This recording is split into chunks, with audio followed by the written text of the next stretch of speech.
నమస్తే, welcome to whistle. నేను మీ స్వాతి.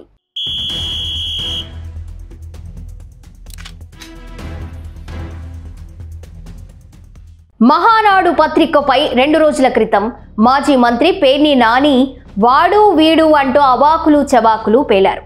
కొత్త పిచ్చోడు పొద్దెరగడు అన్నట్లు పేర్ని నాని జర్నలిస్టు అవతారం ఎత్తిన విధానం ఎట్టిదని నా తెలుసుకోవాలంటే సీనియర్ జర్నలిస్ట్ మార్తి సుబ్రహ్మణ్యం మాటల్లో తెలుసుకోవాల్సిందే.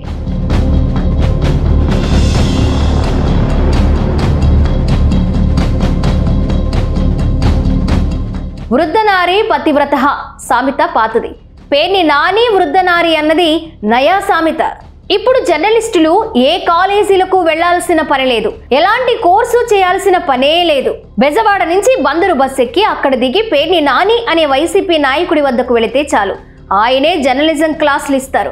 ఎందుకంటే ఆయన గత 2 శతాబ్దాల నుంచి జర్నలిజం క్లాసులు తీసుకుంటూ చేయి తిరిగిన జర్నలిస్టులను తయారు చేశారు కాబట్టి. అసలు కాలం కర్మం కలిసొస్తే జగనన్న సాత్వికానికి ఆయనే ఎడిటర్ అయ్యేవారట. కానీ కర్మ ఖాళీ రాజకీయాల్లోకి వచ్చి బందరు బుల్లోడయ్యారు. 2 రోజుల క్రితం ఆయన జర్నలిజం గురించి చేసుకున్న వాంతులు విరోచనాలు కడగలేక బందరు మున్సిపాలిటీ స్వీపర్లు చస్తున్నారట. ఆయనకు పచ్చ మీడియా రాస్తున్న రాతలు పోయే కాలంగా కనిపిస్తుందట. మహానాడు మీడియా రాతలు నానికి రోజు విరోచనాలు కం వాంతులు జమిలిగా తెప్పిస్తున్నాయట. దాంతో తన వాంతులు కం విరోచనాలకు కారణమైన మహానాడు మీడియాపై పేర్ని ప్రెస్ మీట్లో మరోసారి దీర్ఘ విరోచనాలు చేసుకున్నారు. అసలు మహానాడు వాడేంది, వాడి స్థాయి ఏంది? ముందు మహానాడు వాడు రాయడం, దాన్నే పచ్చ మీడియా తెల్లారే పేపర్లో రాయడం. మహానాడు స్థాయికి రామోజీరావు గారు అబ్బాయి ఈనాడు దిగజారిందా? అసలు వీళ్లకు ఎవరు చెప్పారు? వీళ్లే విచారించి వీళ్లే తీర్పివ్వడం ఏంటి? ఇంతకన్నా పాపం ఉంటుందా? ఇలా సాగింది పేర్ని నాని వాచాలత. పేర్ని నాని నోరుకు ఫినాయిల్కు పెద్ద తేడా ఉండదన్నది బందరు ప్రజల ఉవాచ. నిజం జగన్నాథుడి కెరుక. అవినీతి గోదాములతో నిండిన పేర్ని వారు మీడియాకు శుద్ధులు చెప్పడమే వింత. బందరబ్బాయి పేర్ని చేసుకున్న వాంతులు కం విరోచనాలు ఆ పార్టీ అధినేత జగనన్నకు సమ్మగా కమ్మగా అనిపించినా అది చదివే పాఠకులకు చూసే ప్రేక్షకులకు మాత్రం వికారం కలిగించేవే. అసలు తన పార్టీ నీతి నిజాయితీకి నిలువుటద్దం మాదిరిగా తన అధినేత జగనన్న సత్య హరిశ్చంద్ర కజిన్ బ్రదర్ మాదిరిగా తన పార్టీ గొంతుక సాత్వికం ఒక్కటే. నిజాలు రాసే మీడియాగా పేర్ని మాట్లాడిన మాటలు పువ్వు చెవిలో కాదు ఇంకెక్కడో పెట్టుకునేలా ఉన్నాయి. నాటి టీటీడీ విజిలెన్స్ అధికారి సతీష్ మృతిపై పేర్ని నాని అమాయకం కం ఆశ్చర్యంగా వేసిన ప్రశ్నలు, ఆ మేరకు మహానాడు మీడియాపై చేసిన విషపు వ్యాఖ్యలు చూస్తే పేర్ని నంది అవార్డుకు తక్కువ, ఆస్కార్కు ఎక్కువ అని అనిపించక మానదు. ఆయన నటనా కౌశల్యం అలా ఉంది. మరి పాపం ఆయనేం చేస్తారులే, ఆయనకొచ్చిన స్క్రిప్ట్ అలాంటిది.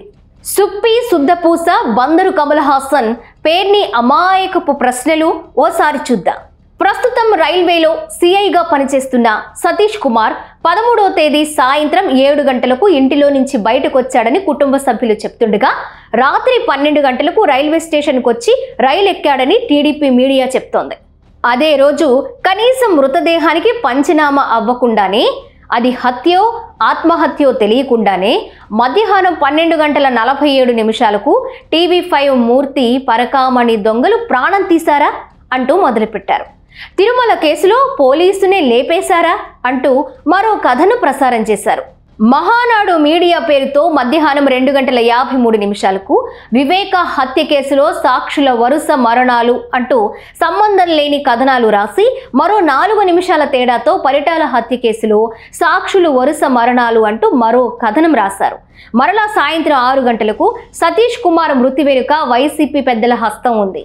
శ్రీవారి హుండీని దొంగిలించి రాజీ చేయడం ఏంటి? రాజీ చేయడానికి ఇది పులివెందుల పంచాయతీనా అంటూనే సతీష్ హత్య కేసులో కుట్ర కోణం ప్రభుత్వం వెలికి తీస్తుందని ఎమ్మెల్సీ పంచమర్తి అనురాధ పేరుతో వార్త కనిపిస్తోంది. వీళ్ళంతా పచ్చముఖ పెయిడ్ ఆర్టిస్టులు. ఎఫ్ఐఆర్ రాకుండానే వీళ్లకు తోచినట్లు కథనాలు అల్లుతారు. వీళ్లకు ఎంత పోయే కాలం అంటే 2018లో వైఎస్ జగన్ పాదయాత్రలో విశాఖలో ఉన్నప్పుడు ఆయన వ్యక్తిగత సహాయకుడు నారాయణ యాదవ్కు బ్రెయిన్ హెమరేజ్ వచ్చి కుప్పకూలిపోయాడు. ఆయన్ను బ్రతికించుకోవడం కోసం వైఎస్ జగన్ చేయని ప్రయత్నం లేదు. అనేక సర్జరీలు కూడా చేశారు. ఆయన లేచి తిరగడమే కష్టమైతే వైఎస్ జగన్ దంపతులతో కారులో వచ్చాడని రాస్తున్నారు. ఇక అనారోగ్యంతో మృతిపై కూడా అనుమానమని రాస్తాడు. వైఎస్ జగన్ మామయ్య వైఎస్ భారతి తండ్రి గంగిరెడ్డి గారి గురించి రాస్తూ ఆయన మృతికి వివేకానందరెడ్డి హత్యకు ముడిపెడతాడు. వీరి పాపాలకు అంతు లేకుండా పోతుంది. కనీసం శవ పంచనామా జరగకుండా ఏ రకంగా ఇలా వార్తలు రాస్తారు?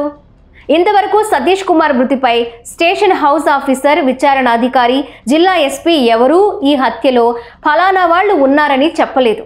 గుట్టు బయటపడుతుందని భయపడ్డారా అని రాసిన ఈనాడు మరో పేజీలో కీలక కేసుల్లో అనుమానాస్పద మరణాలు అని మహానాడు మీడియాలో వచ్చిందే ఈనాడులో రాస్తారు. మహానాడు మీడియా స్థాయికి ఈనాడు దిగజారిందా అంటే తెలుగుదేశం పార్టీ ఏ కంటెంట్ అయితే తయారు చేసి ఇస్తుందో దాన్నే మహానాడు మీడియా ముందు ప్రచారం చేస్తాడు. ఆ తరువాత ఈనాడు తీసుకుంటుందని అమాయకులకు కూడా అర్థమవుతుంది. పోస్ట్ మార్టం రిపోర్ట్ రాకుండా పోలీసులు చెప్పకుండానే ఈనాడులో సతీష్ అడ్డు లేకుండా పోతే తప్పించుకోవచ్చని భావించారా? సిఐడి విచారణకు వెళుతున్న వ్యక్తి విగతజీవిగా ఎలా మారాడు? తల వెనుక భాగంలో బలమైన ఆయుధంతో కొట్టిన గాయాలు అంటూ రాశారు. నిజానికి ఇవాల్టి వరకు ఒక్క పోలీసు అధికారి కూడా దీనిపై స్టేట్మెంట్ ఇవ్వలేదు. అన్నీ వీళ్లే రాస్తారు. ఇవి బందరు కమల్ హాసన్, పేర్ని నాని ప్రెస్ మీట్లో మహానాడుపై చేసుకున్న వాంతులు కమ్ విరోచనాలు. అంత చింతామణి నాటకంలో సుబ్బిశెట్టి చెప్పినట్లు పేర్ని మాటలు వింటే ఎరగనోడు ఎలక్ట్రిక్ స్తంభం ఎక్కినట్లే అమాయకంగా ఉన్నాయి ఆయన మాటలు. కన్నాంబకు ఎక్కువ, కాంతారావుకు తక్కువ అన్నట్లు. పేర్ని వారి అమాయకత్వం చూస్తే ఆయనకు ఖచ్చితంగా భాస్కర్ అవార్డు ఇవ్వకపోతే కళామ్మ తల్లికి అన్యాయం చేసినట్లే లెక్క. కనీసం లక్ష్మీ పార్వతి అయినా ఎన్టీఆర్ అవార్డు పురస్కారం ఇవ్వడం తల్లి బిడ్డ న్యాయం. ఈ బందరు కమల్ హాసన్ తన నటనా కౌశల్యం ప్రదర్శించే సందర్భంలో తమ పార్టీలో ప్రతిపక్షంలో ఉండగా తమ ముద్దుల పత్రిక సాక్షి రాతలు, టీవీలో కూతలు మర్చిపోయినట్లున్నారు. అందుకే వృద్ధనారి పేర్ని ప్రతివతహ అన్నది. టీడీపీ మాజీ విజిలెన్స్ అధికారి సతీష్ మృతిపై ఇన్ని శుద్ధపూస మాటలు మాట్లాడుతున్న బందరు ఎస్వి రంగారావు కమ్ కత్తి కాంతారావు మాజీ ఎంపీ వివేకానంద హత్య రోజున సాక్షిలో తొలుత గుండెపోటుతో వివేక మృతి అని, తరువాత గొడ్డలిపోటుతో మృతి అని ప్రచారం చేయలేదా? నాటి number 2 Vijayasai Reddy, Avinash Reddy and co Viveka రక్తపు వాంతులు చేసుకుని గుండెపోటుతో మరణించారని, మళ్ళీ తరువాత చంద్రబాబు నాయుడే హత్య చేశారని, సాక్షిలో అయితే నారాసుర రక్త చరిత్ర అని తాటికాయంత అక్షరాలతో రాయలేదా? మరి ఆ లెక్కన అసలు పోలీసు విచారణ జరగకుండా, పోస్ట్ మార్టం జరగకుండా వివేకది గుండెపోటు అని, గొడ్డలిపోటు అని, చంద్రబాబు నాయుడే హత్య చేయించారని సాక్షికం వైసీపీ నేతలు ఎలా ఆరోపించారు? వాళ్ళేమైనా అక్కడ శూలశోధన చేశారా, లేక వివేక మంచం కింద పడుకుని వీడియో తీశారా? అప్పుడు సాక్షి చేసింది మీడియా ట్రయల్ కాదా? సాక్షి చేస్తే సంసారం, మిగిలిన వారు చేస్తే వ్యభిచారమా? చెప్పండి పేర్ని.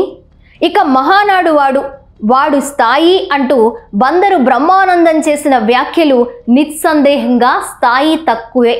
జగన్ భాషలోనే చెప్పాలంటే పేర్ని కార్పొరేటర్కు ఎక్కువ, ఎమ్మెల్యేకు తక్కువ. మీడియా స్థాయి నిర్ణయించే స్థాయికి ఇంకా బందరు రేలంగి చేరలేదు.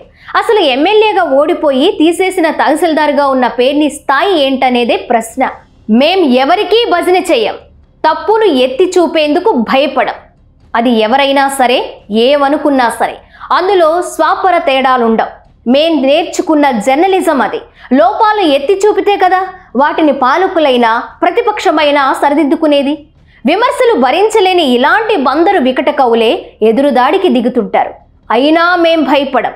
మహానాడుకు ఒక కోణం ఉంది, ఒక దార్శనికత ఉంది, ఒక లక్ష్యం ఉంది, ఒక నిబద్ధత ఉంది. అందుకే జర్నలిజం విలువలకు కట్టుబడి ప్రతిపక్షాల వార్తలకు ప్రాధాన్యం ఇస్తుంది. వార్తలకు పక్షపాతం ఎందుకు? ఆ వార్త ప్రముఖంగా భావిస్తే దానికి ప్రాధాన్యం ఇవ్వాల్సిందే. ఏపీలో వైసీపీ, కాంగ్రెస్, తెలంగాణలో బీఆర్ఎస్, బీజేపీ వార్తలకు ప్రాధాన్యం ఇస్తుంది.